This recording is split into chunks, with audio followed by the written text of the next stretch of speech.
So I'd like to call upon the board to approve a motion to extend his contract out for the 30th, by the 30th of June 2022. I make the motion to do that. Have a motion. Do I have a second? Second. Are there any discussion? All in favor say aye. Aye. Motion carries. Thank you, Mr. Chairman. I would like to make a comment or two, if you don't mind. Sure. Just want to say thank you to the board I appreciate the working relationship that we've had for the last 6 years now. I guess we're getting ready to start 7 years, and I appreciate the opportunity to work with you all, and I think we've made a lot of progress and want to continue to make progress to do what's best for our school system. And just want to say thank you for the appraisal, and I'll take what we've discussed and work on the things that I need to work on. And I think the 4.8 out of 5 is I'm very proud of that, and I appreciate that, and appreciate the honesty of all the board members, and just wanted to say thank you and look forward to next year and many more years to come. Okay. Thank you, Mr. Chairman. Evidently, you can tell by the rating that we all think that you're doing a very great job. Well, I appreciate that. I appreciate that Just very continue much. to do the good work. I'll do my best. That's all I can. All I can do. You've got the best interest of all the teachers and the students and everybody in the system. You take that to heart, Well, I appreciate that. and we appreciate that. Well, I've got a lot of good people. There's about 851 of them that do a great job every day, and I appreciate our leadership team here and all the principals and teachers and staff, and most importantly the students. That's why I got into this job to begin with, and I appreciate them and the hard work they put in as well. So thank you. Okay. Thank you, Ms. Fire. You're welcome. Do I have a motion to approve the consent agenda? Make a motion. Do I have a second? Second. We're going to go back and forth. Are there any discussion? All in favor say aye. Aye. Motion carries. At this time, it would be student advisory. What's been going on? Student Advisory Committee would like to welcome Patan Shockley as our newest committee member. First, we would like to start by saying a few congratulations. We want to congratulate Allison Cripps. She was named a finalist for the Tennessean Sports Award for Leadership. Christian Mock qualified for the TSSAA Track and Field State Championship in the 1600 meter run and the 800 meter run. Jaren Perkins also qualified for the TSSAA Track and Field State Championships in the hot tub. Mary St. Clair, James Ward, and Isaac Wiltshire were named top 10 in the Congressional Art Competition for District 4. James placed third in the district, and Mary was chosen as first with her oil pastel, and it will be placed in the Cannon Tunnel in Washington, D.C. for 1 year. Congratulations to Megan Mason and Brandon Wright. They received their MTSU Dual Credit in Greenhouse. Lauren Cross and Haley Lewis obtained their MOUS certification in Microsoft Word and PowerPoint. Wyatt Johnson, Lauren Price, Haley Lewis, and Adrian Foster passed their Motlow Dual Credit exam in IMS 1010. Bailey Davis received her Motlow Dual Credit in ECED 1310. And congratulations to some of the people who recently took and passed their SearchSave Manager Online Industry Certification exam. Some of those people are here, so if you'll stand up to be recognized. All right. Great job.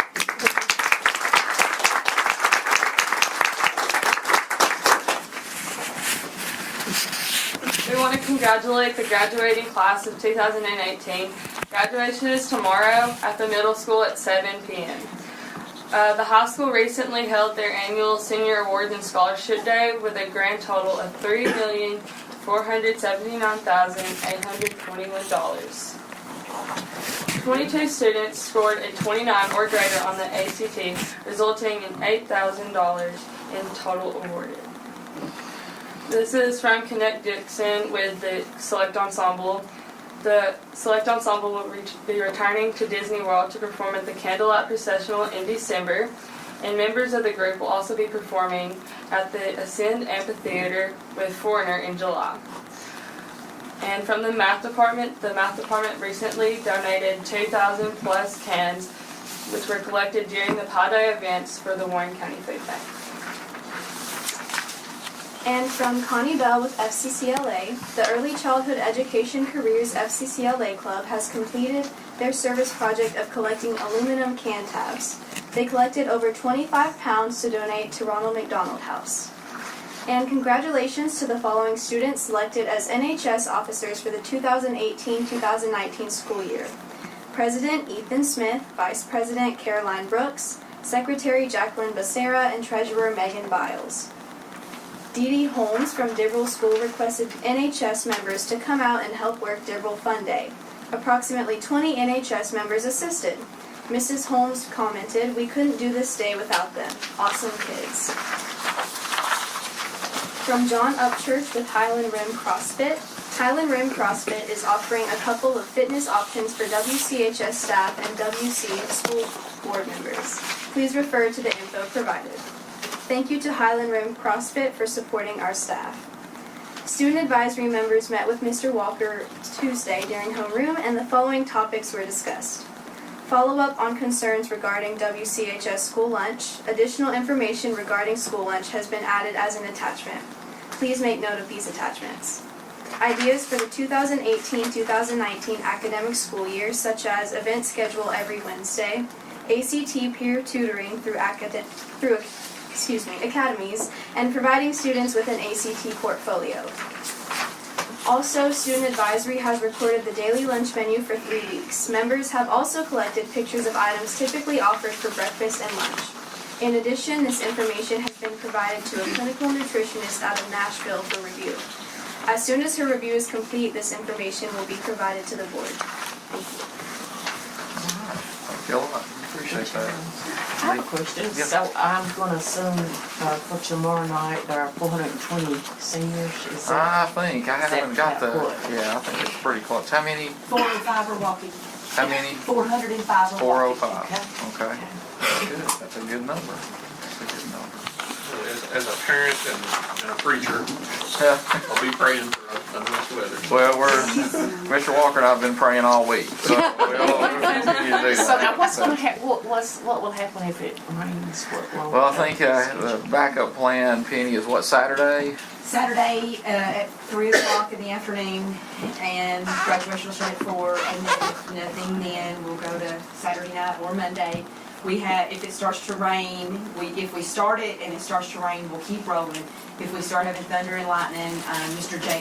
Stan Jacobs went to the middle school today. The graduates will be taken to the RA gym for their safety. There you go. Everybody else just fend for themselves. Yes, sir. Sorry. Get you an umbrella or, take care of the kids first. So, we do have some tents that we've put up, so on each end of the field to try to keep everything as dry as possible, but, So for the choir, this is just curiosity, okay? So the ones going to Disney, I'm assuming will be the upcoming classes, not any of the seniors that are there this year, about to graduate tomorrow night, right? So it's your upcoming class. Are you guys going? Yes. Good. all right. Are you going to be at Foreigner? I'm not, but my brother is. So how many people? I'm gonna be there. Don't date yourself. Okay, I was gonna say, that's in my era, so, that's a good deal. I may have to show up there myself. I'm going.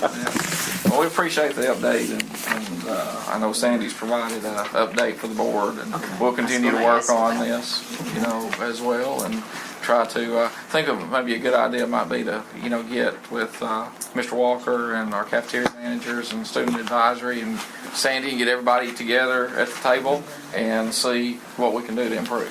So we'll try to do that, real soon over the summer, at least before school starts. Okay. All right, moving along is recognitions. So which one go first? If Kim wants to go first, Okay. then we'll get. Miss Cantrell, you want to go first? Okay. Would you mind going first? Kim's not shy. She'll go. No, never shy. Okay, I would like to recommend that Stephanie Best receive Employee of the Month. I wrote a letter and I'd like to read it to you all. Climate in every school is important, and having a staff member that can drive a positive climate is a must. This year, that driving force has been Stephanie Best. Stephanie has helped to implement RTI2B at Morrison. She has been in charge of so many aspects, from the expectation posters, the source store, to our Swiss data tracker. She, along with our team, was awarded the RTI2B School of Recognition by the Tennessee Department of Education and TN Behavior Support Project this year. She also drives climate in another way. She is a vital part of our safety team and wrote and received the Safe Route to School grant. This grant allows us to obtain safety radios, vests, traffic cones, student incentives, as well as programs from the Tennessee Department of Safety for our students. Thank you for allowing me to recognize her. She goes above and beyond her duties, and it is greatly recognized. There you go. There you go.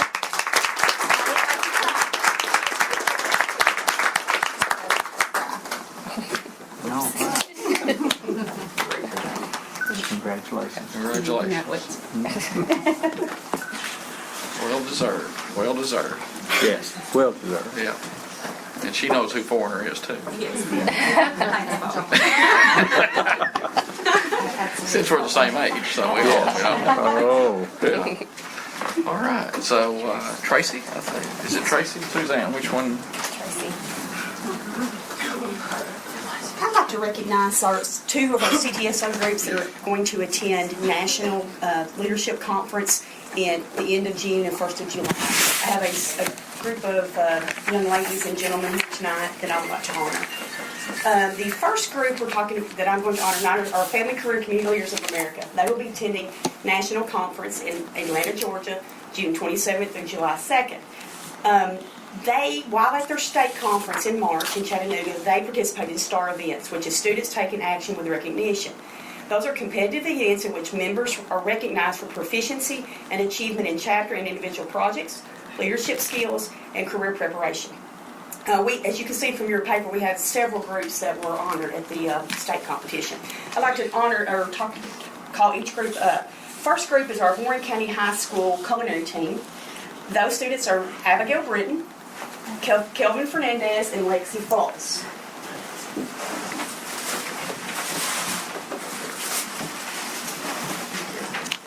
Lexi, there you go. Hold up right here. Just let me read about your honors. This is Kelvin and this is Lexi. Very proud to say that they were honored awarded a $16,000 scholarship each to Sullivan University. They're the only team representing the state of Tennessee at the SCCLA Nationals, and this is the first time in the history of Warren County High School that our culinary team has advanced to nationals.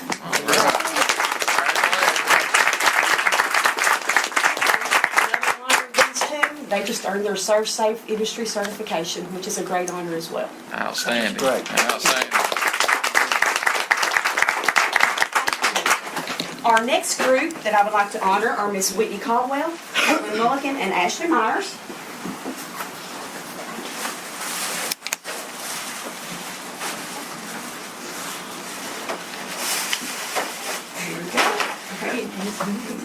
There you go.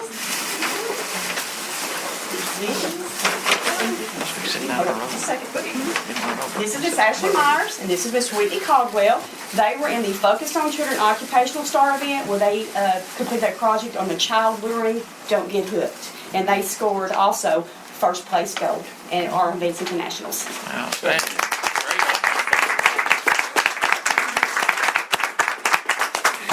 Okay, our next Good job. Good job. individual is Miss Kataya Shockley.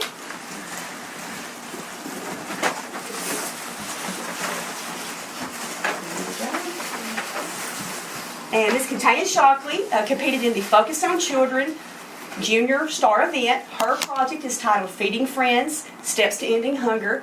And she was in the middle school chapter last year. This year at this competition, she got a perfect 100 score and got a gold first place. And again, she will be representing us at national competition in the June 1st of July. Good job. Ms. Kataya Shockley.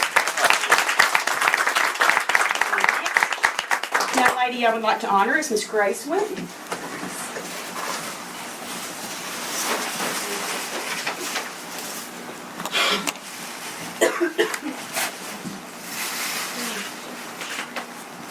word from that plate. This is Miss Grace Whitten. She competed in the Interpersonal Communication Star event with her Campus Code Red project, and she also scored first place gold and will be representing us at national competition. And the next group I'd like to honor are Miss Mackenzie Crendenton and Miss Mackenzie Ayala.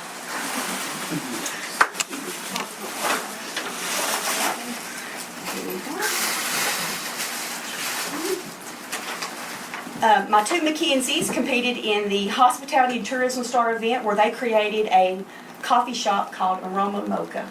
And they scored second place gold and again will represent us at nationals. Next one I'd like to recognize is Miss Kaylin Trapp.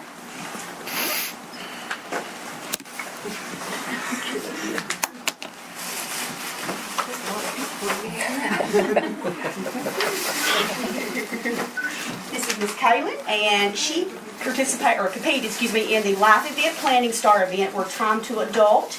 She earned fourth place gold, and she will be attending the national conference as a voting delegate and as an officer. So we're proud to have her as part of our group. The next young lady I'd like to recognize is Miss Molly Dodd from our Warren County Middle School.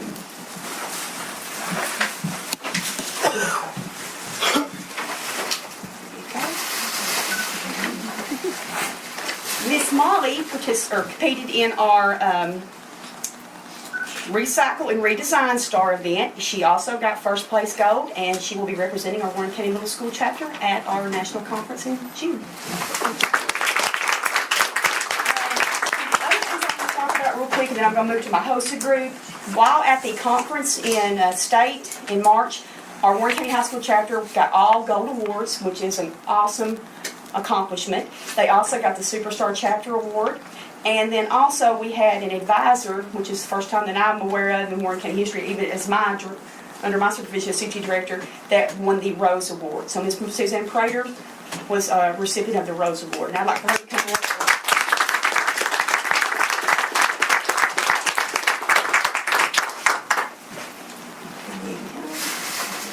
And what the Rose Award is, it's the mission of the Rose Award to honor an advisor who exemplifies the excellent service to SCCLA through one-on-one or behind-the-scenes contact. The advisor has a positive influence on students, family, and the community, and they are true goodwill ambassadors for SCCLA. And the honor about this award, it was nominated by the students.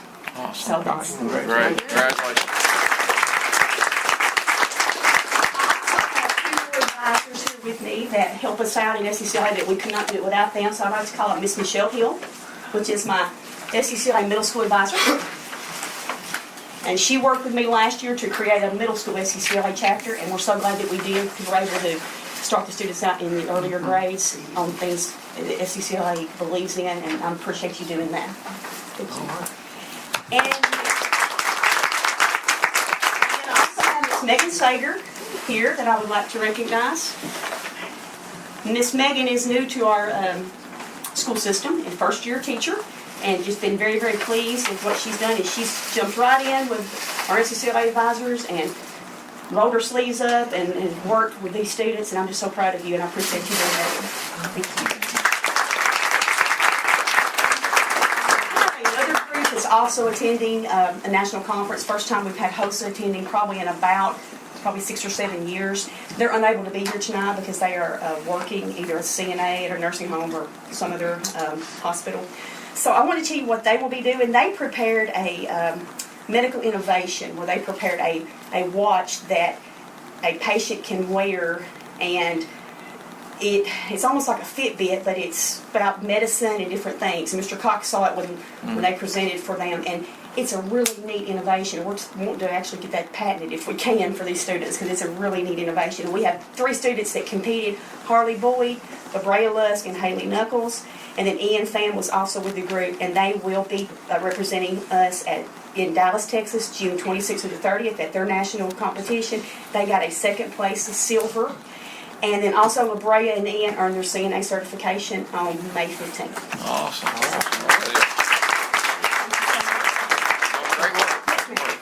I just wanted to say, because it wasn't mentioned, Miss Mackenzie Ayala and Mackenzie Crittenden did a project as juniors, and they also received scholarships for that project last year at Nationals. They had a 100 perfect score on their national rubric as well, and they got full ride. They were honored this year at Scholarship Day to full tuition to Sullivan University as well. So they'll both be attending there as well. Awesome. Well, that's great. Lots to celebrate. All right, thank you. A lot to celebrate. We appreciate all the hard work, everybody. Great job. Great job. Is that it? I think that's it. All right, this moving along at this time, we will go to the operations report, Mr. Cox. Okay. I think we've already talked about our cafeteria report, so we're going to work through that. So we'll move down to our attendance clerk and administrative assistant, 11-month salary. We discussed this in the retreat. I talked with the principals about that, and we do have funding to be able to do that. And what I'd like to do or recommend for this year is, I think there'll be some that, since we're kind of late in the game, there'll be some that's probably already made plans to maybe not work this summer, but provide that as at principal's discretion, if that's okay, and kind of go from there. And I think those who really need the assistance, give them the leeway to hire who they need to do that for this summer, if that's okay with the board. Okay.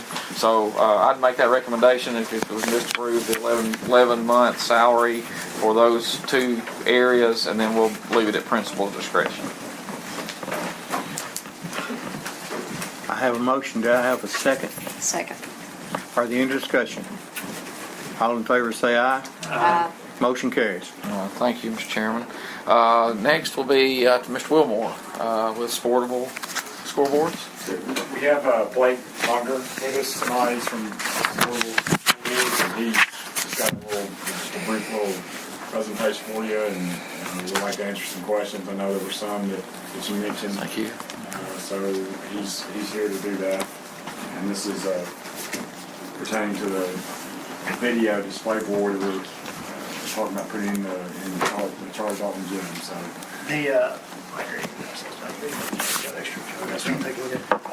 appreciate you guys having me here today.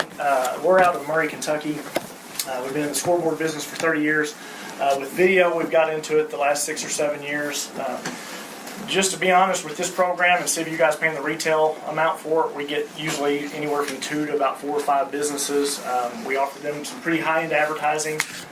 This isn't, we're going to slap you a banner up there, and that's all they're going to get from us. Everything from 30-second commercial spots to sponsored dance cams, trivia, flex cams for little kids. If you've been to a Tennessee Titans game or any type of like NBA, like the Memphis Grizzlies, that's what we replicate. That's what we bring to your gym. In this, there's no cost to you guys. At no point. What we do is we spread this. This is $12,000. That's per year for 5 years. So this is a $60,000 project. The video board itself is 11 foot by 7 foot. Now it's not a projector screen. It's made up of 12-inch LED tiles. It's a 6-pixel pitch, which, not to get into too many details, it's the same as what University of Kentucky put in their upper arena last year. So this is not a low-end product that in 5 years is going to be out of date. Oh, no problem. And so what we do is we get that 12 gram. We have a couple different levels. I'll get into that in just a second. But anybody that signs on with us, say they go out and they know they're signing on for 5 years, say in year 2 they go out of business, default on paying anything, there's no cost to you guys. We'll never come in and take this board down.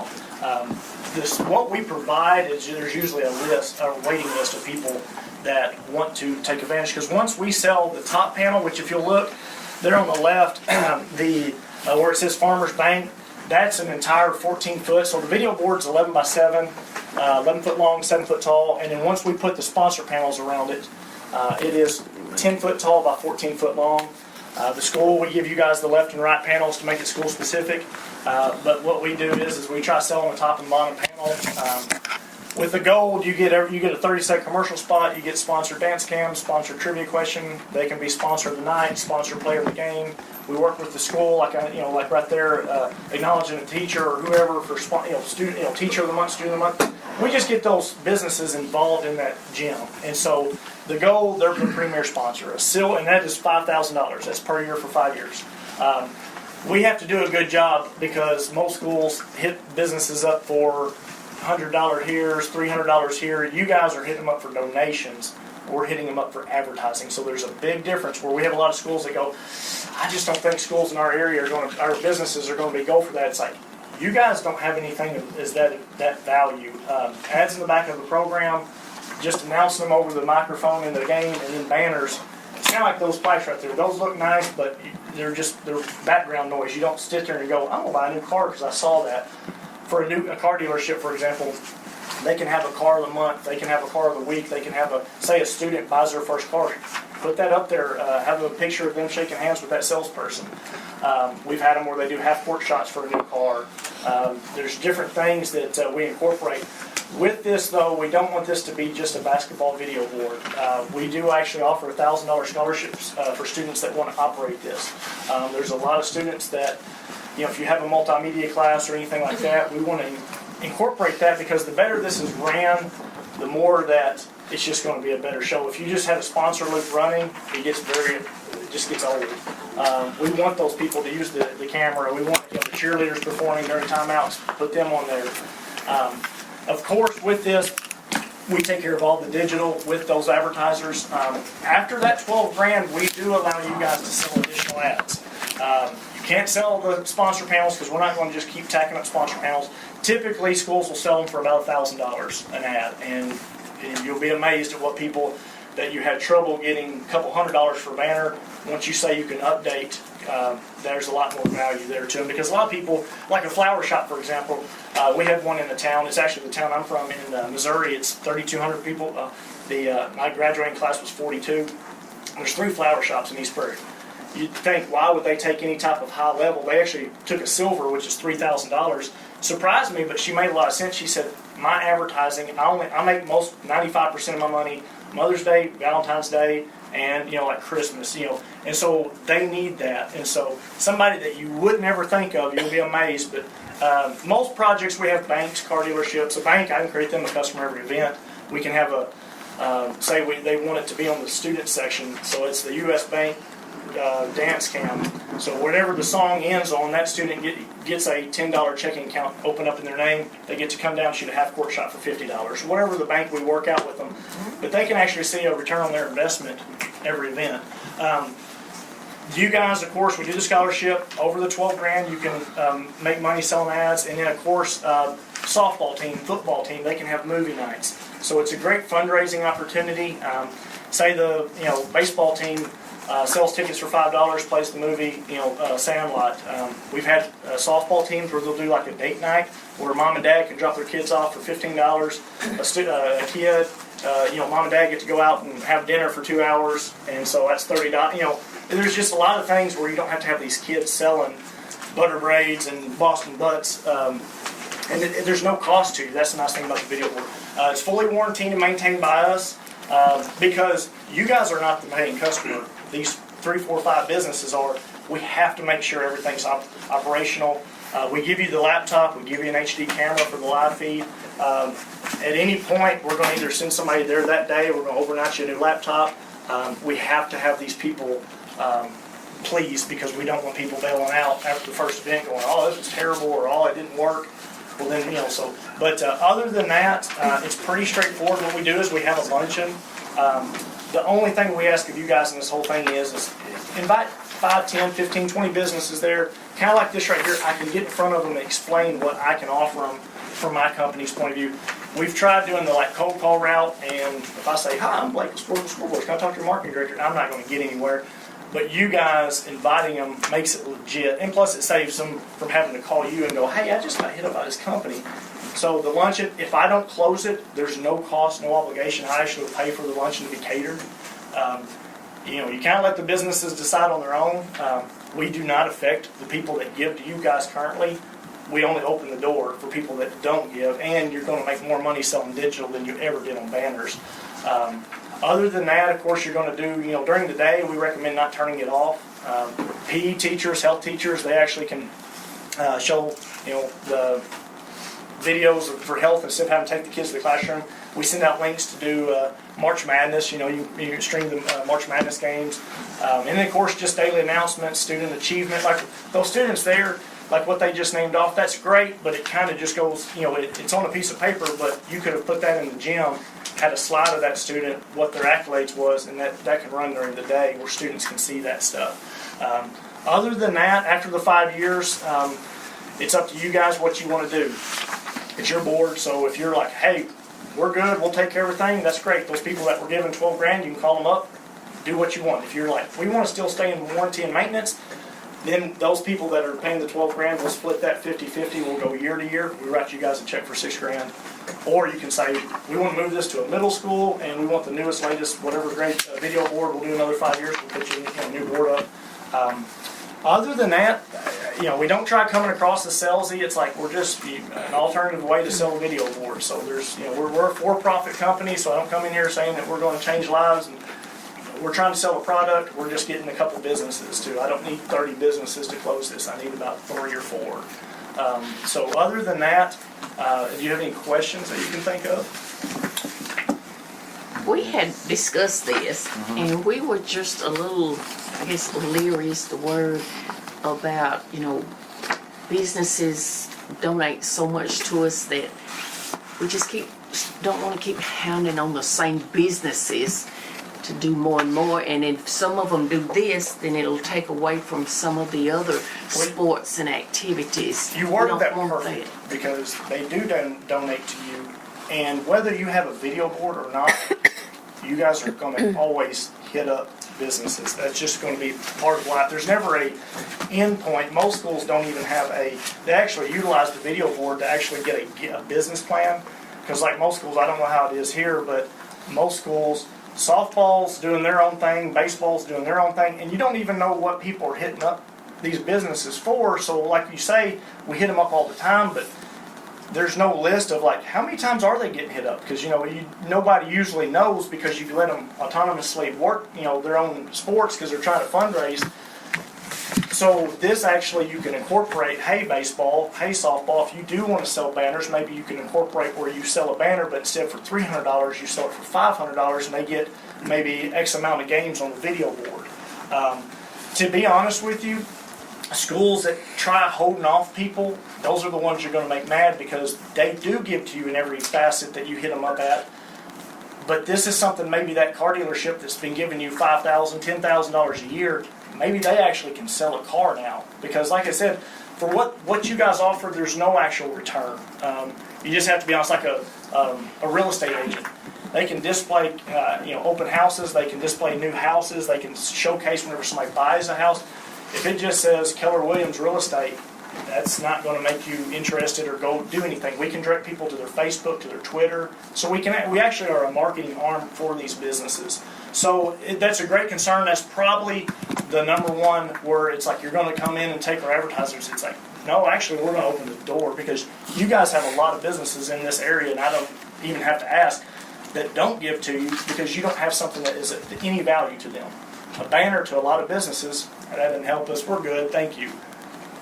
Digital is the wave of the future. Look at everybody with laptops here, and just to be honest with you, with digital, you're either going to be on the front end of it or the back end of it. It's whether I'm here or in 5 or 10 years, at some point you guys will have a video board.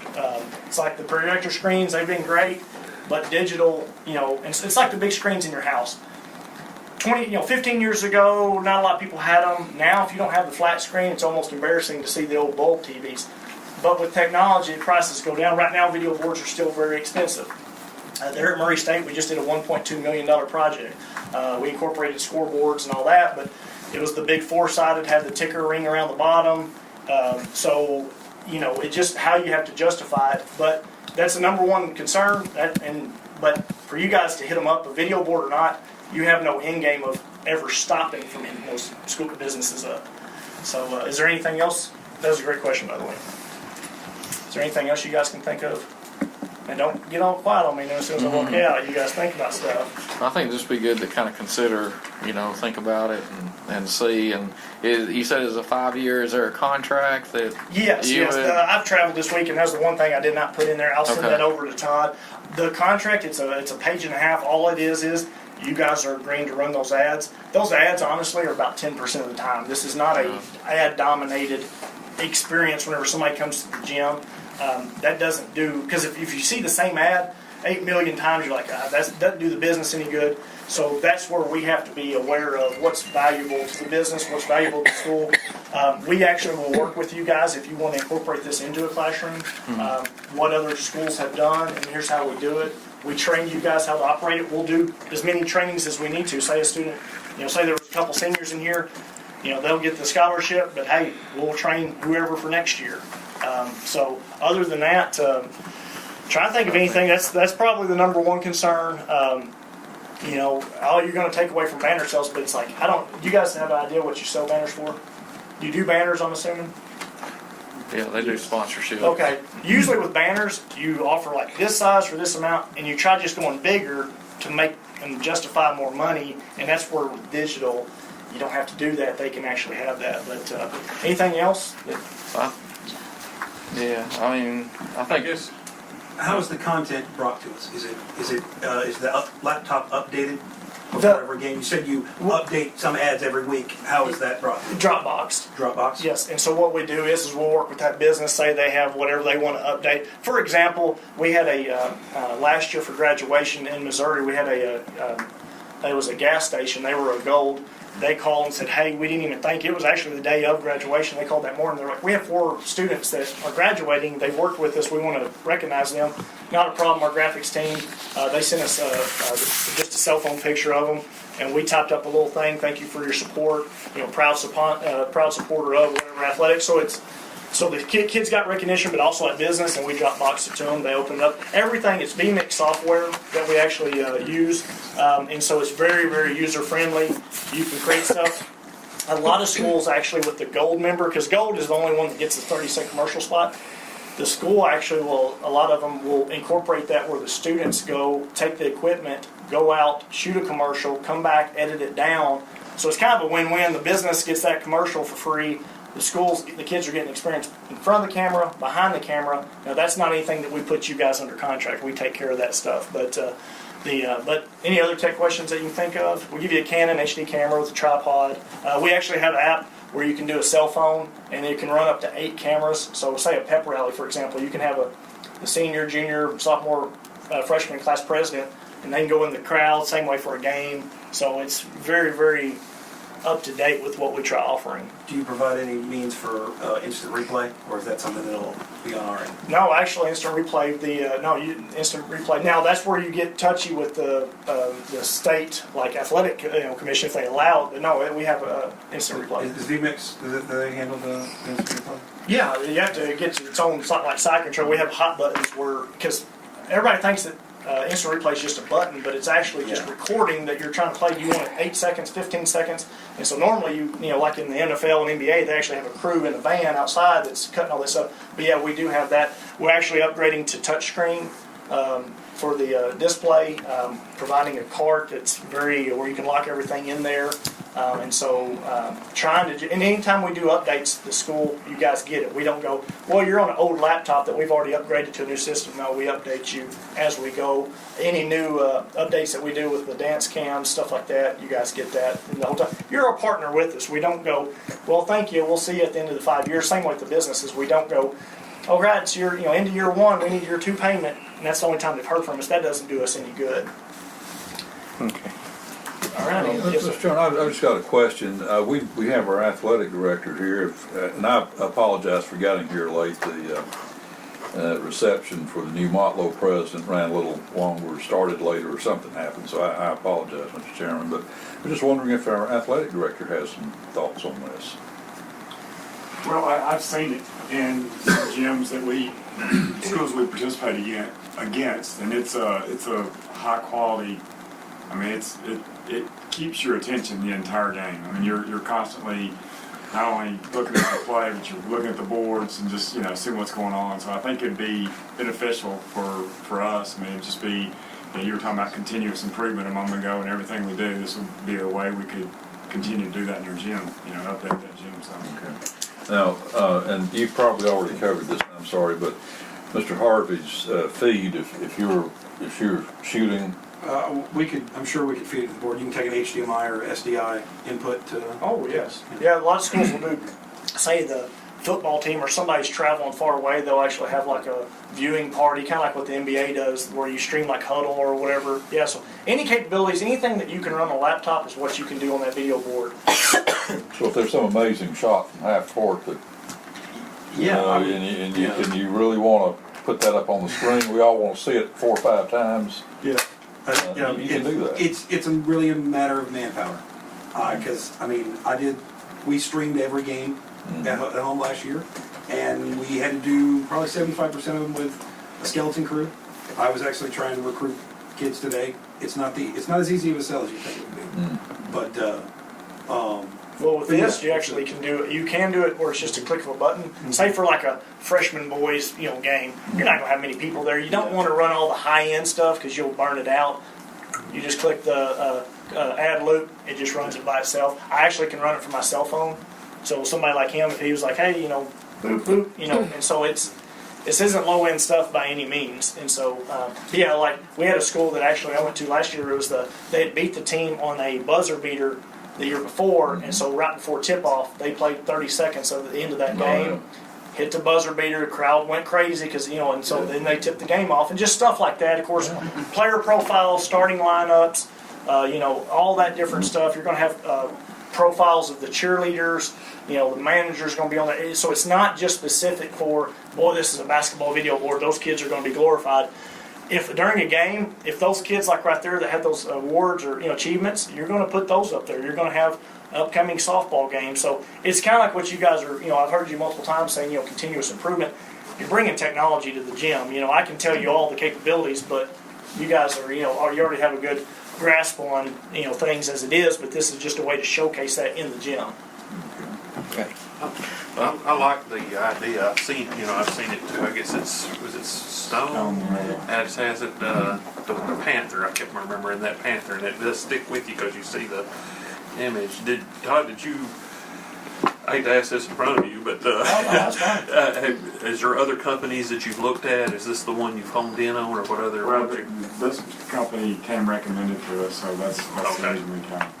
The biggest value we bring, and I'll just be very honest, is the structure.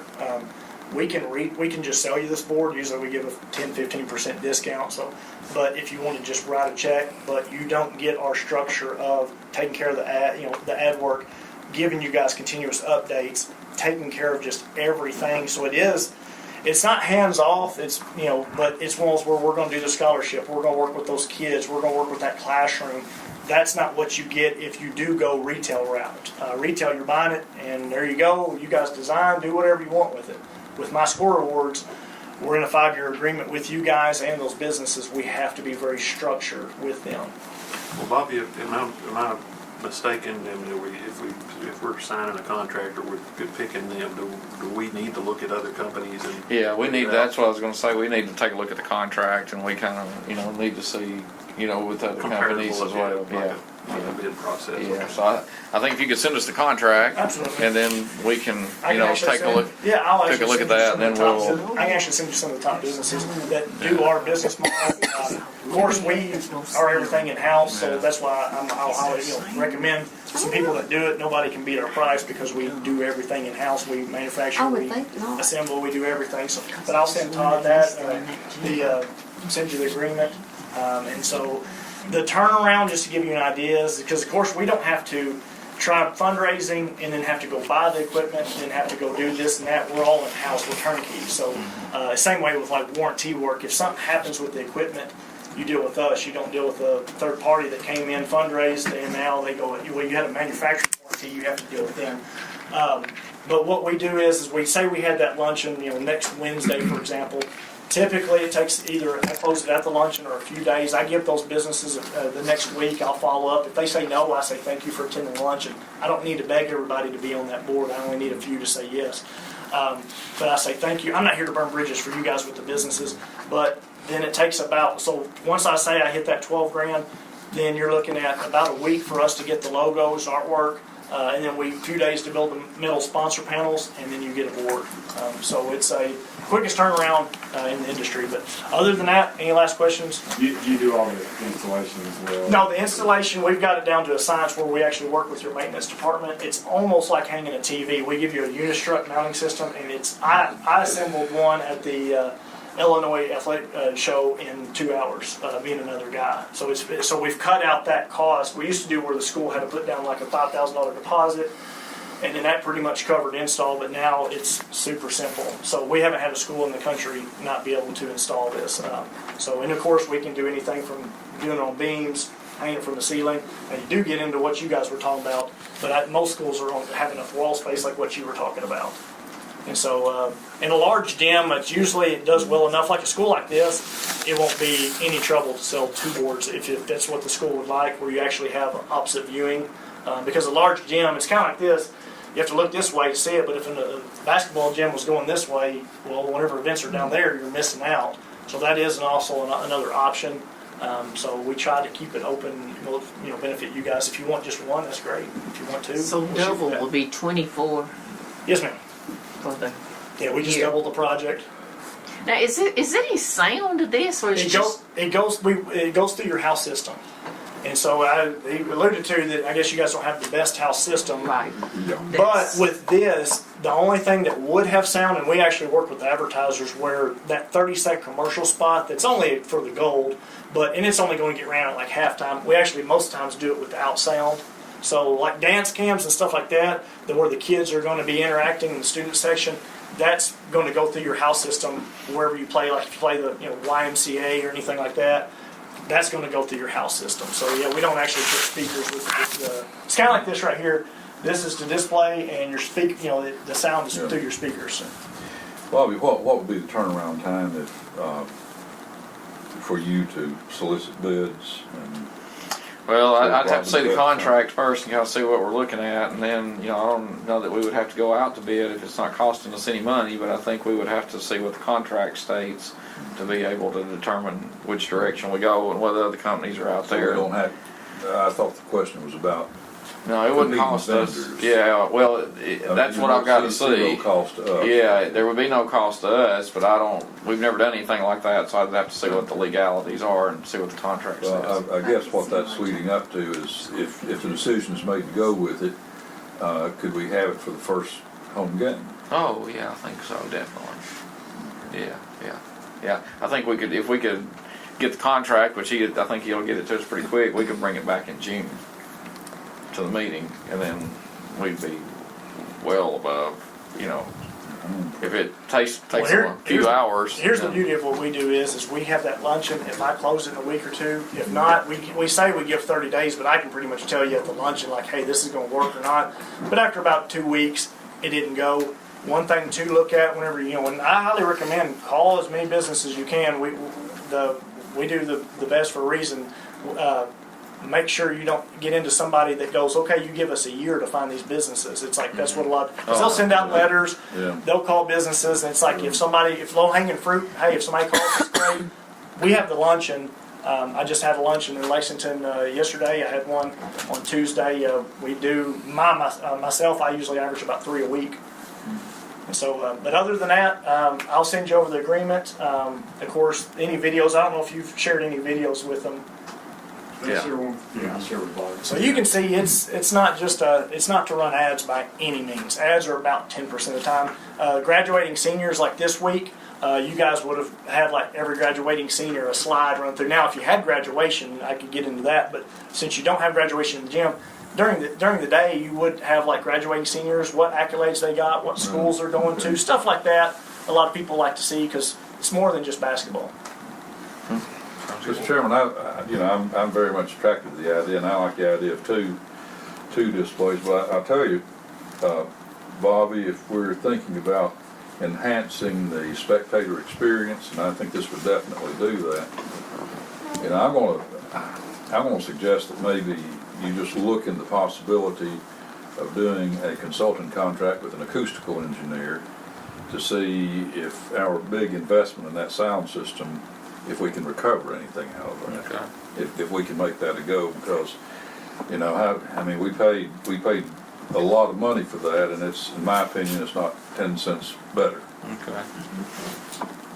To give you an idea money-wise on something like that, that's where you can sell additional ads. The first year, like in a school like this, I'd be very shocked if you didn't bring in a minimum an additional 10,000 in ads, and that would be on a minimum. But like at Marshall County High School there in Kentucky, they have awards. They have Hoop Fest, which now it's high-level basketball. They bring in the top schools. They have contracts with ESPN, but what you can do, like for that, for example, I don't know if you have any big basketball tournaments or volleyball tournaments, but schools with video boards, what they typically do, will start hosting a big, like there in Murray, for example, they started having the Independence Bank Valentine's Day shootout. What they do is they'll sell ads for like $250 just for that weekend. You get on the back of a T-shirt, you get your name announced, and you get on that thing, on just on that video. It's nothing. We have a school in Missouri that brings in like $23,000 just for that tournament, and the businesses know. Now that's where you get the people that weren't initially interested, but they want that exposure. So we share with you a million different ideas of what other schools, trivia nights, stuff like that. We share with you what other schools have done to make a lot of money, because if he can be a great review for me, you know, somebody calls and says, hey, do you have any others in Tennessee? And I go, yeah, you need to talk to Todd. And he goes, man, we made X amount of thousands of dollars, and it's been great. It's been hands off. That just helps us with more business. So that's why we go overboard with the customer service aspect of it. So who's going to be in charge? Todd would be the one that be. Yeah. We'd have to determine how it was run, and probably Joe would be involved in that, and we'd have to train somebody to make sure they ran it the right way. We also talked about a 3-point. Yeah, 3-point club. Yeah, is this going to I think interfere that's with? where- They still doing the I think 3-point that's club? what he alluded to earlier, is that 3-point club is seeking donation. He's selling advertisement. So, we could still, you could essentially, I hate to use this phrase, but double dip, and they're really getting more bang for their buck from the advertising than they are just a banner on the wall. But, we could also, I've asked for a list of 3-point club sponsors, and if we made the decision that we wanted to go this route, and we didn't want to hit those 3-point club sponsors, then we could do that as well. So, but see, that's where I would highly recommend whatever they're giving. Well, that's where you can say, hey, we're going to rotate you throughout the season, but you'll be the Farmers Bank 3-point shot. We have multiple different ones, so those 3-point people, if they're giving, but that's where if you get a business plan, you guys can make so much more money from these businesses because you give them a package deal instead of nickel and dime. There's a lot of businesses, I'm sure you guys have had people sell you, I'd rather just have a one price and be done instead of having every business or every sport hit me up, because you just get to the point where you're like, okay, I've been hit, and then they feel awkward to say no, but instead of $250 here, $100 here, hey, here's a $2,000 option, and that's where over the $12,000. That's where I come in and going, hey, why don't you do this if you're charging this, because a lot of schools, after the fact, once we even get it done, if you want to sit down and have a business plan, I've had a lot of meetings where I'm like, hey, here's what other schools have done that's been very, very smart with these businesses, because like right there, 3-point shots hitting, clubs hitting them up, softball's hitting them up. It's like, what can we do to maybe where they still get that banner, but then they still get digital? So you mentioned that after the $12,000 sponsors are secured, yes, we have the opportunity to also sell on the video itself. Yeah, at that point it's digital. So that's where 3-point club could also, obviously it's the school merchandise, but we could allow the 3-point club to participate in that as well. Any other company that does this, they take a percentage. I'm trying to get $12,000. It's like if you bring in $100,000 a year, I get $12,000. It's like, and at that luncheon, say you only want one board, so I'm shooting for $12,000, and I had 20 businesses that are like, I want to do something in one way, shape, or fashion, and I bring in $20,000. I write you guys a check for $8,000. I'm not here to get any other additional money. We're not here to we're about a 50 employee company.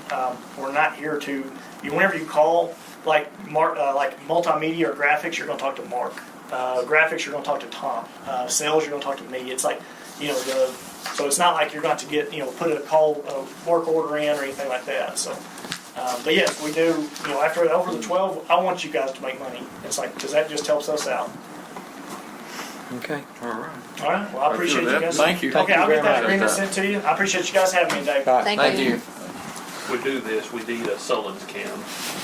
That's the There you best go. entertainment involved. Hey, I'll do one better, I'll give you a Sullivan mic. Okay, I think our next item is payroll deduction. Of course, we have talked with First National Bank, and of course the board agreed for us to move that direction. They have done some research with the other companies that we have, and what their recommendation was, in talking to our compliance folks, is to narrow that scope, which is what we've been hoping to do. That we would only allow payroll deductions for those who are involved in the First National Bank program, and then anybody else that wanted to keep what they have, then they would just make their direct donation to, if it's Vanguard or Putnam or Fidelity or wherever. Are those contributions pre-tax? I know that I don't know. So if I'd they're have to pre-tax, then you're not helping the employee by not employee, allowing the deduction. I think it's my understanding is that the only payroll deduction spot would be with FNB and then potentially the state 401k. Yeah, 401k. And then everything else would no longer be, we wouldn't have any more payroll slots. But they could contribute in another way, but it would not have that tax advantage. Because I think you have to do it through payroll deduction. At least that's my understanding of it. So that's kind of the question is, I think with the price that we got with the company that's Nationwide, that's what they were saying. To get the pricing that we have right now, they can't compete with how many other 11 that 13 others payroll slots that we've got right now. So, we kind of did the same thing with the insurance. We had several payroll deductions with insurance. We kept open the ones that we had to keep open that were the advantage to the participant, and then anybody else could either come over or they had to keep what they had and do it on their own.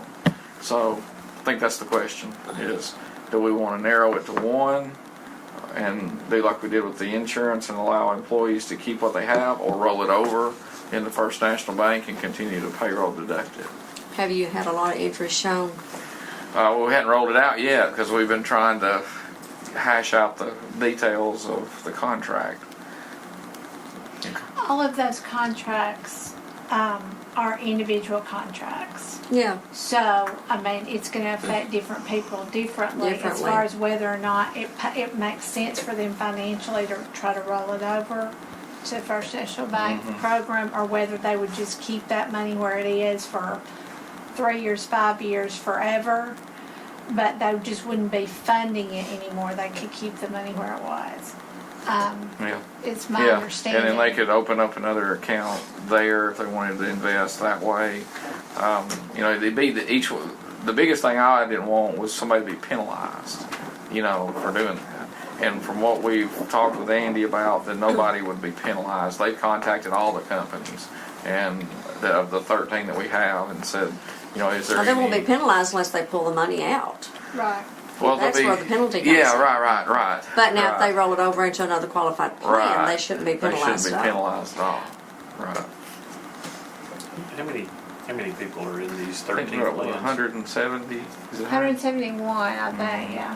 171 out of the 800 employees that we have. So. But is there another option for the state plan too? Or not?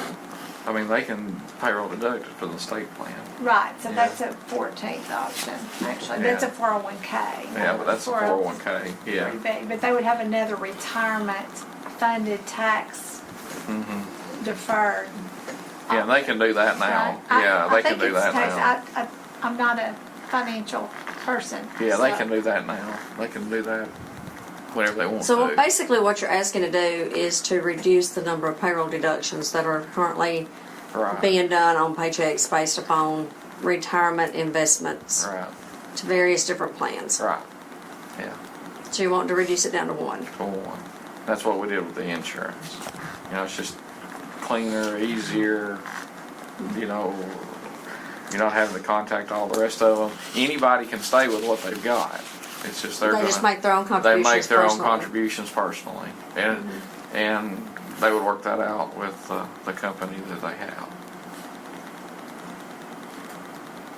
And do we feel like that we would stick with First National Bank for what? Ever or Forever? Or Well, I don't know. or I mean, we say like that's looking at kinda- them again next Well, year. yeah, we would look at that on an annual basis, just like we, you know, Who with would be the insurance. one? Right, right. Has there been any concern from anybody or Well, see, we've not rolled it out. nobody? You How know, about the people that are in the room, or is there concern? Do any of y'all have? You're with someone else. I'm with Horace Mann because I never rolled anything over. All right, so if we did go to this one First If there's no National, penalties, yeah. you would just roll it over to First National? Yeah, that's where I think anyway. Okay. But don't put her on the spot like that. Well, you're answering for 107 of your. Basically, you know, Penny, is it going to affect you drastically if you cannot have that payroll deduction coming out of your paycheck to go into this retirement account for you? I mean, if it stops, basically you don't have that monthly deduction coming out of your paycheck for that. Yes. Then it would be your responsibility To make that to payment. make And that it's not if contribution. I stay with Horace Mann, Yes. and one of them is tax deferred. Okay. One of mine is tax deferred, I know that for a fact. Okay. Because I got money out of it and I had to pay taxes on it because Right. it was tax deferred. Yeah. But for you individually, you would This just doesn't switch to affect the the other one. around that's state offered. retirement, is that right? Probably, yeah. The state retirement stays just like it is. Yeah. Okay. this would be just third party if they wanted to do it. If they want to do it on Additional on their. additional above what they said, okay, I got you. Yeah. It sounds reasonable, so make a motion to do that. I mean, I know it's make it easier on payroll. Yeah, it I've done definitely, payroll, I know that. it definitely makes it easier on payroll. But those deductions should be transmitted electronically.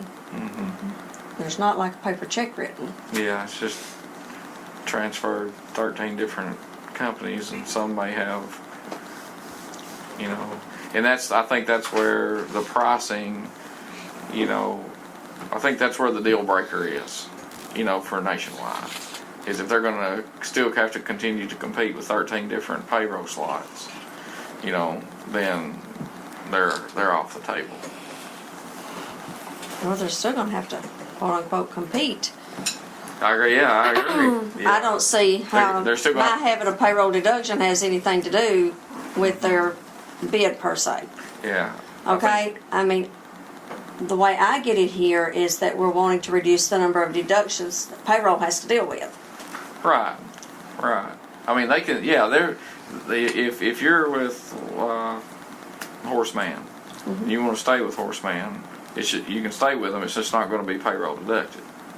And it's not gonna be tax deferred. Right, taxed on the front end. Yeah, I know. So. I'm having a difficult time with this. Yeah. Well, and I understand that. That's why I wanted to discuss it. I mean, I think that's, if we don't want to go. Reducing it down to one, yeah, it's going to be less work on payroll. But it could be detrimental to people who have that pre-tax, where it comes out of their checks before taxes, it's tax deferred. It's there to offset that. Right. It's there to help them. Right. And I agree with that. And I think that's where Nationwide and First National, their issue was, they've built their pricing, on that with people coming over. My response back to them was, you're going to throw out the possibility to get 600 employees for the sake of 171 employees. If the 171 want to stay where they're at and 600 more want to go with you, you're going to make money. Yeah. Plus the new people being hired would not Have the option opportunity to go to the others. No, of course not. Yeah. I mean, it's just like with our insurance. It would be grandfathered Yeah. for just those Right. people So, already in. I mean, it's like with Penny and the others that are grandfathered in. I don't think it's fair to, I don't want to use the word, I don't think it's fair to them to take away their payroll deduction. Okay. That's just my personal opinion. I don't want to do anything to affect her retirement that she's been putting into Sure, right. as Well, tax no. deferred. Right. No, neither do I. I don't want to do that And either. if we take away that payroll deduction, it's no longer tax deferred, it's after tax. So I don't see how taking away those deductions is going to benefit First National Bank. It's either they're going to get the business or they're not going to get the business. That's up to them to drum it up Right. and to gain the business. I agree with that. Now, if Penny decides that she wants to change over to First National Bank, that's her business. I agree. And what I'm thinking is, when we roll this out with First National Bank, when they go after it, if everybody who's got the same thing that Penny's got rolls over or changes, then take away that payroll deduction at that point in time. Sure. Yeah, I understand that. And then that's maybe where maybe the next or best option is we go back to Andy and say, you know, look, we don't want to take away the payroll deductions because it's going to maybe possibly hurt our employees. Maybe we go back to the table and say, hey, Nationwide's not the company. We need to find a company that's willing to do that. I just don't feel comfortable doing that. Well, why don't I do that? Why don't I contact Andy and say, look, we got some questions about the other companies. You know, if Nationwide wants to say, I don't want to be a part of having 13 other vendors, and it's going to hurt our employees, then maybe the bank needs to look at another vendor, and that'll be willing to maybe gather 600 for the sake of 171. I mean, it's on First National Bank actually to Sure, convince them to change over. Yeah, but before we want to, and we've got a plan to roll it out. You know, I think the hiccup is that Nationwide is not willing to take that risk of rolling it out. You know, even though we've told them, got 600 potentials. nobody else is going to be able to get into these other plans. Right. Okay. Their grandfather. Their grandfather. They're going to stay. They're, you know, we're just, you know, anybody new that comes in is going to go. Anybody through the who's bank currently and through not Nationwide. enrolled. Right. And then these people that are already enrolled have the opportunity to roll theirs over into that, which I think will happen.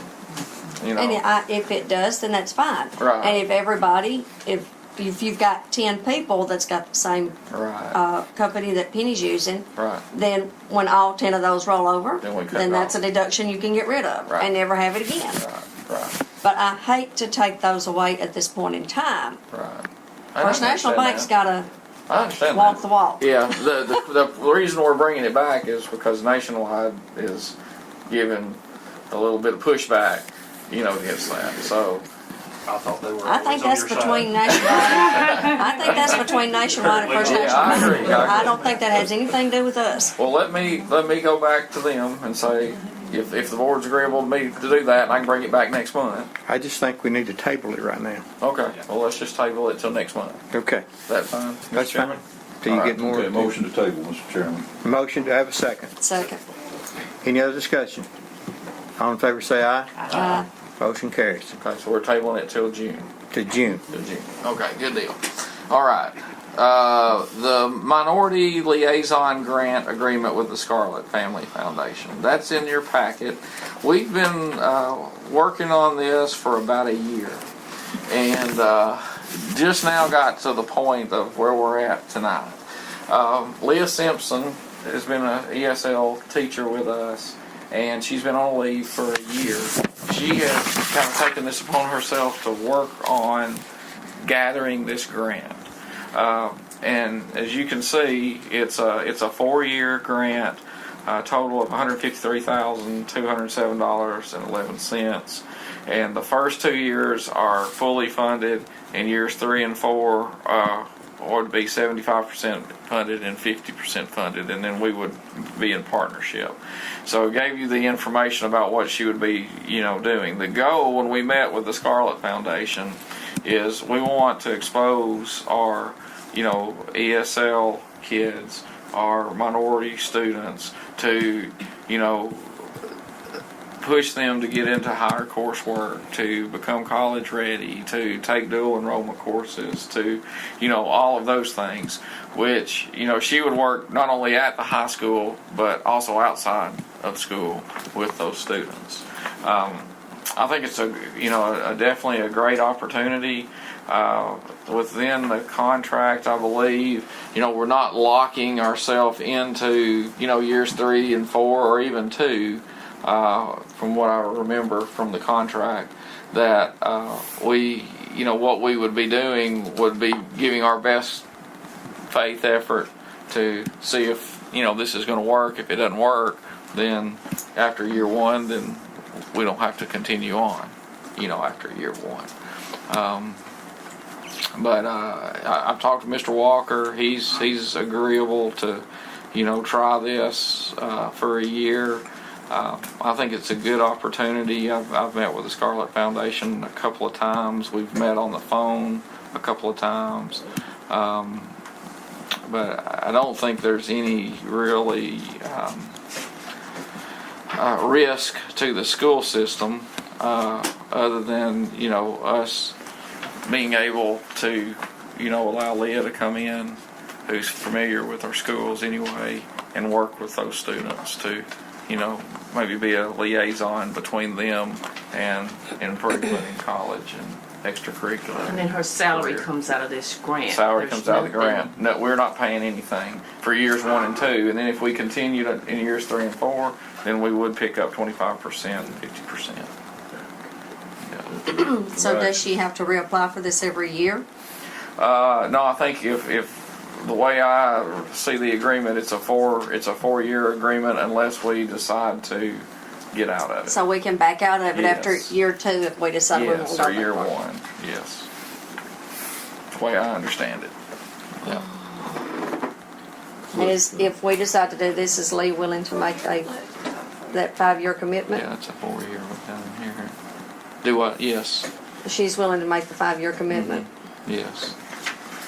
And it's down in that bottom part. It says our requirement is that Leah makes a good faith commitment to remain in this role for 4 years, and Warren County Schools makes a good faith commitment to fully fund the position in year 5, assuming we are all pleased with the results. It's our goal to take the successful learnings of Warren County and provide similar opportunities in rural counties in Middle Tennessee. So if we see it's not working after year 1 and 2, then we don't have to go any further. Right. We would just be making a As good long as faith we've effort. been diligent and trying. And doing what we've said we would do. Yeah. Who tracks it? We would probably track it here with an annual report from her and be at the high school as well. Just like the grant that we had. We got a grant for through the Stars Foundation this year. We'll provide an annual report at the end of the year. Yep.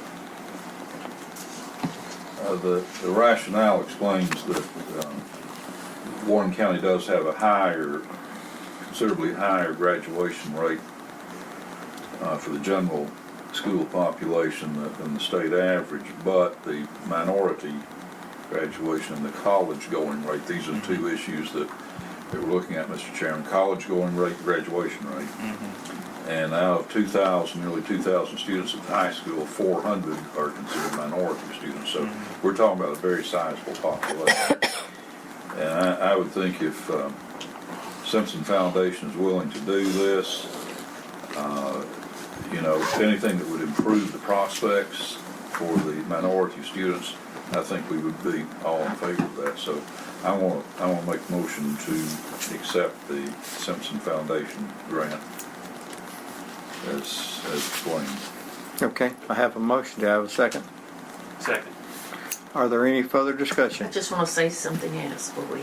Okay. So we get down here to year 3, we're past year 2 and it's working. We're gonna have to pay the 25% of her salary, and then the next year the 50%. Heaven forbid, if we can't, Right. you know, we get into our budget issues. and we can't. We have a way out. Do we have a way out by Right. this saying, I mean, we could still be pleased with the results, but not have the monies to Right. fund that. What's going to happen? Right, and I'll clarify that. You know, the contract is down here in the grant agreement, and let me see.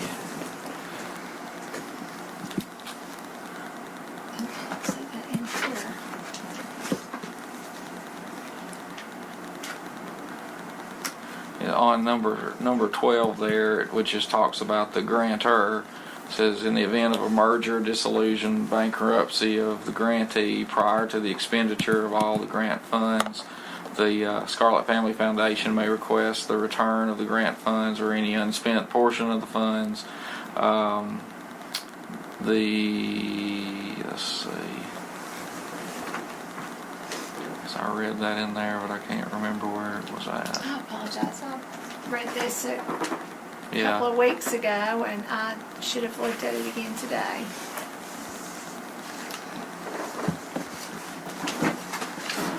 Number 5, if the grant is for multiple years, Scarlet Family Foundation will review 6-month intervals to ensure satisfactory progress is being made to the original intent of the grant.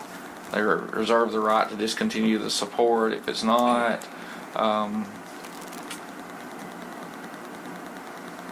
You know, I think that the agreement that we made, and I'll make sure that if everybody is in agreement, you know, that's that letter that you see at the top, you know, that's what we agreed to. If we're making a good faith effort and they're making a good faith effort, you know, if we fall on, and I did ask that question, if we fall on budgetary issues and we can't do it, then are we going to be held, you know, our feet to the fire? And we can ask And they- that be. And they said no. So, and I think that's why you put that at the bottom.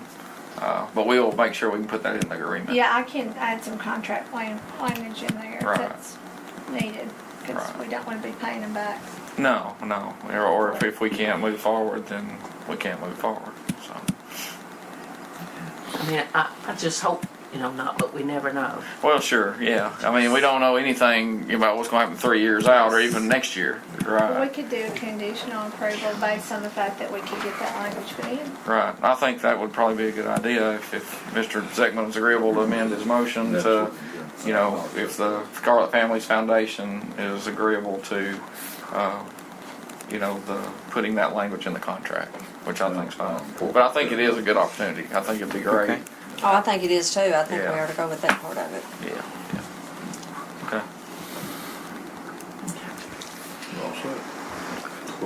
Any further discussion? All in favor say aye. Aye. Motion carries. Okay, we'll get that completed. The next item is a differentiated pay plan. That's in your packet as well. We have to do that annually. This year we have it's the same as it was in the past. We're providing an 11-month salary for our instructional coordinators. That's what it's been for the last 3 years. And then we're also providing a $1,000 stipend for mentor principals to work this year with our principal pipeline folks. And we use Kim Cantrell and Mike Mansfield. They're the most experienced ones that we have, and they mentor those folks, and they mentored the new principals the last 2 years. So this year we're going to try to use them to, you know, work with our principal pipeline folks. So that's required. We have to turn that in June every year. So I just Okay. need an approval for the differentiated pay plan. And we've always paid them that stipend. Yes. Yes, nothing's changed. So we just need We need a motion to Yes, approve the let's need to approve differentiated that. pay plan. Yes. I make a motion to approve the differentiated pay plan suggested by Mr. Cox. Do I have a second? Second. Any discussion? All in favor say aye. Aye. Motion carries. Next item is our 18-19 salary schedule. Those are in your packet and the same as what we've discussed before. has the $800 increase for teachers, $520 increase with a $300 bonus added to classified. The only issue is we're still going to have to work on the classified. We thought we had all the steps correct in there long term, and we found that that was adding too much money to the bottom line. So we're still going to have to work on that on an annual basis. And I've talked with Ms. Martin and Mr. Bennett, and I've contacted TEA to see if they can come in and help us with their resources. And if not, then we may look at an outside firm. So I think that's good. Yeah. So we just need the approval for 18-19 salary schedule. Yep. Okay, I'll move for adoption of the 2018-19 salary schedule as presented by the administration. Do I have a second? Second. Any further discussion? All in favor say aye. Aye. Motion carries. Next item is our high school courses for 18-19. Curtis has gathered those. I don't know if he's got any comments on that or. I can just point out the new ones. We are going to offer another AP class, AP Environmental Science, and we're going to have 2 state dual credit courses, which are similar to AP. They will take the class throughout the year, but at the end of the year, they must take the test. It's free. If they pass it, they get credit at any state university. We'll be looking at more of those in the future also. Okay. All right. So just need approval for the 18-19 courses. Before we do that, I just wonder, how did the modules go this? The academies? The academies. Freshman academy went very well. We're training teachers this summer. Again, for that group that's moving up as sophomores. So this will be the first year of our themed-based academies. I think talked to Mr. Walker today. He said that about 95-6% have gotten their first choice of academy for next year. So that's worked out really well. I think the schedule's worked out really well from what we've seen. So the kids like the schedule as well. Yeah, I hadn't heard any complaining. I'm sure there's some. I'm sure there was. But, I think it's really worked out good, and I think as we get farther along into the academy this year, we'll really, tell the tale, because now they'll really be into their theme-based academy.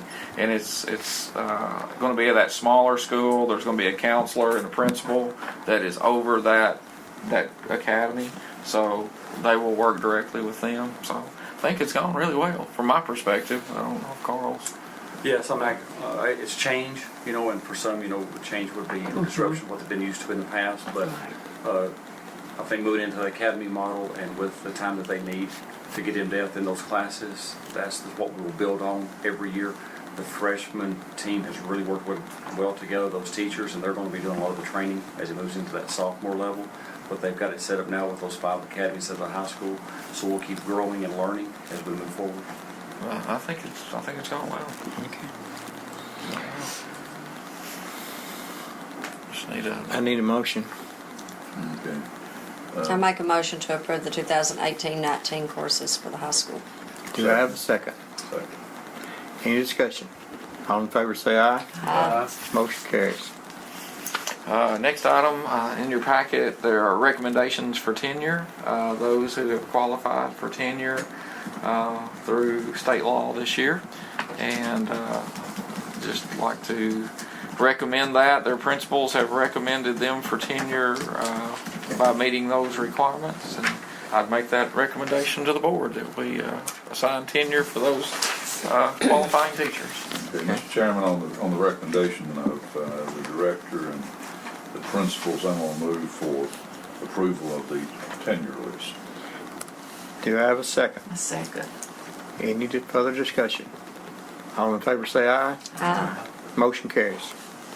All right, the next item, Ms. Turner, I think she has your reading scores on your table.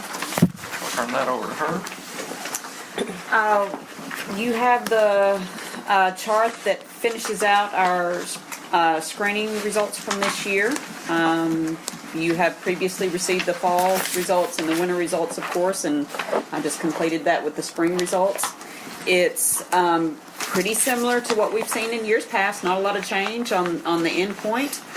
We've talked about this before, but and I hope we don't see it again this summer. But typically, what we see over the summer is that summer slide that's kind of present everywhere. So we've got a couple of summer reading programs going on with the librarians that will work to try to fight that. We've got some free books that we're going to give to kids as well. Just a couple of highlights that I do want to point out that I don't think we've had in the past.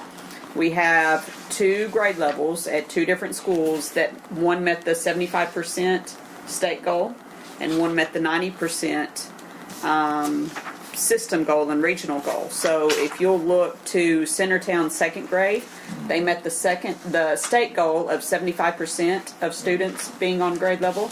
They were at 78%. And then Dibbrell's third grade met the 90% goal by having 93% of their third graders reading on grade level by the end of the school year. So those are some good accomplishments, again, that I don't think we've had in the past. We've got 2 entire grade levels that have met the goals that we've set. I want to ask, the program you had last year with, I don't know how many kids, might have been Mayon. Could come. The summer Is it going to be ebook. happening? That was not offered to us again this year. They did offer us another version of a program, which was access to like daily news articles, but it was just for such a short amount of time, and it was right there during the testing break, and then it ended even before school got out. So we chose not to participate in that. But our library is really open this summer, and in Mary Humphrey also passed along something we'll pass along to the schools that Library of Town, Magnus Library, is having a reading program as well this summer, so we'll promote that as well. So hopefully they can take advantage of that. All to cut down that summer slide. All to cut down the summer slide. Okay, Mr. Turner, just a real quick question on the methodology. When we read the Ames Web Plus from kindergarten through the second grade, yes. Then when you go over the third grade, the STAR reading, are we comparing apples with apples here in terms of the method? Yes and no. They're both skills-based assessments, which are nationally normed. So they're similar in that way, but they are from different vendors. So there are some differences, but the way they norm that, it can be comparable. Okay. So now, all things being equal, we should see, when we go from the fall to the winter to the spring, ideally we should see a fairly steady upward trend. Yes. And we do in most places. There you might notice a couple of schools that maybe didn't maintain their percentage of kids meeting the benchmark from winter to spring. For example, the scale scores increase to be able to meet that benchmark from each screening period. Okay, right. So, for an example, and I'm just throwing numbers out, but let's say a student at the fall assessment to meet the 50th percentile had to have a scale score of 100. In winter, it might be 140. In spring, it might be 180. Okay. So it's kind of a moving target, right, but it is based on national norms. So, it builds in that natural growth that students should see through their maturity and the instruction that is provided. Exactly. So that's sort of baked in the cake that Yes. the expectation is there will be gain. Yes. Yes. So what I'll do is I'll send this out to principals. I just put it together this afternoon. I'll send it out with principals as I always do, and I'll follow up with them whenever we don't maintain those percentages to have them look into it and see what's going on. And then also, just as another point across the summer, is I'll reach out to principals too, all of them, and encourage them. We need to name these kids that are at benchmark or just below, so that we maintain where they're at when they come back to us in the fall. Okay. Well, one last question, real quickly, for parents. Are the individual student data available? Yes, that should be sent home when they have screening, when we go through the 3 different screening periods. So the parents know where they are with regard Yes, to. there are parent reports, yes. I was just looking at the fall, the spring, and Bill's question answered that. There was only one that went down, and it was by 1%, it looked like. But, and we had that, if I could interrupt you, we had that at one school from the fall to the winter, and when I checked in with that principal, it was a difference of 1 kid. Yeah. Yeah, so depending on the numbers at each grade level, it can be just very, minor changes. But the big one, that Deborah, go Wildcats, 93%, but they were at 40% in the fall. I mean, what happened? How did they do that? I think it's probably just really good pacing and having a really good plan in place. And there's a lot that goes on in the spring. A lot of kind of, we're wrapping everything up and we're putting it all together. And we've talked about that group before. Those teachers work really, really well together. And just knowing those teachers, they utilize every minute of instruction. So that goes a long way. But I'd say, it's really just getting to the end of the year. And with some of the grade levels, like first grade, when we first started with AIMSweb, we saw a pretty significant drop in the winter results. But that's just when I checked in with AIMSweb about, okay, what's going on here? We've never seen this before. They said that's just a part of the norms, how the norms are built in. I think there might have been a sub-test that students took for the very first time during that winter period that caused them to drop. And then once they got more practice, I think it was oral reading fluency. Once they got more practice with that, it typically, across all of their records, jumped back up. So there could be things like that going on too. Good stuff, thanks. Thank you. Just one last item just for your information. On your table, we provided you this document. This is just for you to review, and probably next month we'd like to talk about it in operations. This is the playbook that I've been working on the committee that you've allowed me to work on with the department and as well as the Wallace Foundation. And this is the product. And in the playbook, you can see there are several things in there to help bring equity within the system. And there's opportunities for school boards. There's opportunities for district leaders, community action, school leaders. And, we really kind of focused in on chronic absenteeism and the areas that we're going to be held accountable for. So if you just take a look at that, and maybe we can discuss that and maybe some things that we can do. Robin's also, I gave a copy to them, and they're going to be using that within their social emotional learning programs throughout the summer.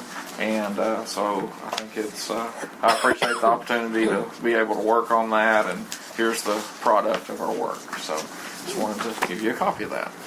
So I think that is it, Mr. Chairman, for operations, a very lengthy one. Okay, thank you. Mr. Chairman, I want to have just one question. I personally visited kind of one-on-one with Bobby about the high school hard to find teacher category. We're going to have to replace a biology teacher and a math teacher. And the last time I talked to you, you thought we might have something in the pipeline. Right, yeah, I do think there's been no recommendation made by Mr. Walker yet. I think we do have applicants for both of those positions. I'm not as sure about the biology as I am the math. I know he has interviewed at least one or two math teachers, which is good at this point in the game. So, what about the mechatronics teacher? We do have some applicants, at least 2 right now. So we're checking to make sure that they meet. The beauty of Melissa being there was she had the state credential and the Motlow credential. So we're hoping we can find that person that has both. And we do have 2 applicants that are we're checking on their credentials to make sure. But I met with Dr. Torrance today, Jimmy and I did, this morning, and toured the labs and things there, and told him, this is what we really need, and they're going to take care of us as far as providing us a teacher, so we don't have a break in our program. But the best scenario would be if we could find somebody that can be on site all the time. So at least we have 2 applicants right now. Well, Dr. Torrance, in his very brief remarks to the community this evening at the reception, and again, my apologies for being late, but he did make a major point of wanting to work with the community, and said that he views the entire Motlow concept as one of collaboration with the community, and he seems like he wants to be very helpful and accommodating for the K-12 system. Oh, I agree. I mean, we provided customers, right? That's true. That's true. That's where his customers come from. That's exactly right. Exactly. But anyway, I was impressed with what you had to say. Good. That's it, Mr. Okay, at this time, we will go to curriculum with Mr. Zeckman. Okay, let me, we've got some policies on second reading, and just for the record, let me list those. BBBE, grievance procedure for resolution of student and employee sexual discrimination complaints. Item 2, IFCE, parental and family involvement. Item 3, JGCAB, guidelines for managing life-threatening allergies, including food allergies. JGCAC, adrenal insufficiency. And JGCAD, glucagon administration. We've considered those on first reading and discussed those. And of course, the reason for a second reading is to allow time if anybody's got any issues, questions, exceptions, objections, whatever. So I want to move for adoption on second reading of the above named policies. I have a motion. Do I have a second? Second. Are there any discussion? All in favor say aye. Aye. Motion carries. Okay, and that's all the business for curriculum and achievement. Okay, thank you. Mr. Jones? For the meeting, no items to vote on tonight, but for the minutes, we'll look at what was discussed, the update on the building project at West and Bobby Ray. Bobby Ray, the bid is out, it's been accepted. Working on the insurance certificates that have been in, paperwork. We're still waiting on a bond, but should have that by the end of the week. There's by the end of the week, a pre-construction conference. Fire marshal has approved, and the city of McMinnville is ready to give a building permit, waiting on the contractors to submit that. To apply for that. One thing that is in flux, I guess, would be the highway work with TDOT working through the driveway into the building. Updates on West is they're still working on some different plans. The plan is still somewhat up in the air with a library location change, but they hope to conclude that discussion in June with the goal in mind for a bid in September. The Warren County Middle School pedestrian bridge demo will be in 2 weeks, first full week in June, with no big explosion, but several small little ones. Much to Mr. Jones's chagrin. So Teddy, you will not hear it at Rock Island. No, here it is. Hoping to go out and see something. But okay. Also brought to the committee was a softball field with consideration of taking up the existing fescue and the Booster Club providing funds to sprig Bermuda grass. Right. I didn't really know what sprigging was, but I guess it's something different than It's kind of chewed up sod that's spread out. Oh, okay. Yeah. Because throwing seeds up red that sometimes they fall on the wayside. I know. Stony ground does. Okay, so but we're looking at that, but we'll bring back to the executive Yes, committee, right. the cost estimates for removing Right. that sod, with the district paying for the removal of the sod, but the Booster Club providing spreading Of the Bermuda. payment, yeah, Right. the Bermuda. Also in discussion was the ag barn with concern about fire marshal approval for a classroom within the barn, and they're going back to the architect to look at and the ones that are bidding that have that separately bid. Again, that was something that Booster Club or Alumni Association is paying for. We're running utilities to it, but it's just in a point of awareness. And also, the district, Donnie, has looked at some TVA incentives for the projects that are coming up. Most likely, the middle school HVAC system would probably be the best bet for some of those, since the deadline is soon approaching. And that's all from the Okay, are there any other business before the board? Have a motion to adjourn. Motion. Do I have a second? second. We're adjourned.